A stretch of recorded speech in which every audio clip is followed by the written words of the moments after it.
away from a bank robbery. And don't lie about your battery technology if it ain't actually real. That is what's being found out with regards to Donut Labs. This is something that's been incoming for quite some time. They unveiled their revolutionary solid state battery at CES, said that they had consumer vehicles incoming, and it turns out after a lot of investigation, because people really wanted to believe them, it is not quite what they were saying.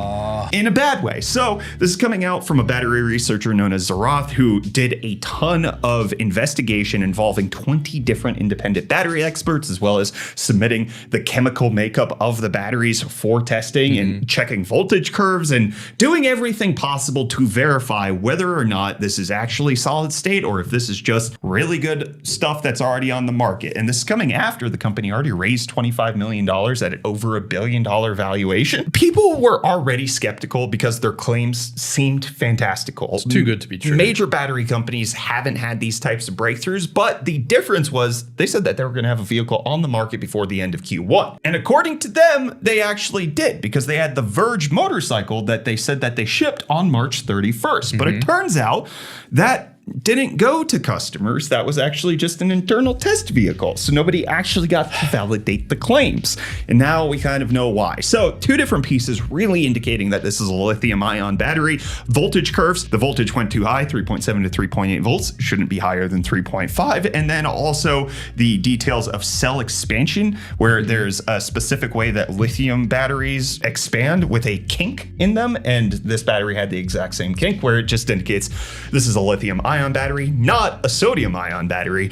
And it goes like multiple layers down, where there's several different companies that are involved in this. So CT Coatings was supposed to be the company that provided the technology. Nordic Nano was supposed to be the company that made the batteries. And then Donut Labs was the person who, or the company that brought it to the world. And Nordic Nano made no batteries. They've not manufactured a single battery cell. So whatever Donut Labs is putting into the vehicles is just stuff that's already commercially available and not necessarily coming from anybody else. But the worst part about that $25 million that they raised, not venture capital funding, it was over 1,000 small investors who put their savings into it because they believed in this next generation of battery technology. It seemed too good to be true. Like, it would have been amazing if this was real. Yes, absolutely. And that's why people were skeptical. And even Electrek saying that when they interviewed the CEO, they told him directly that he was either going to lose all his credibility or revolutionize the world. One of the two. One of the two. And if it seems too good to be true, it just means you haven't invested enough money. Yeah,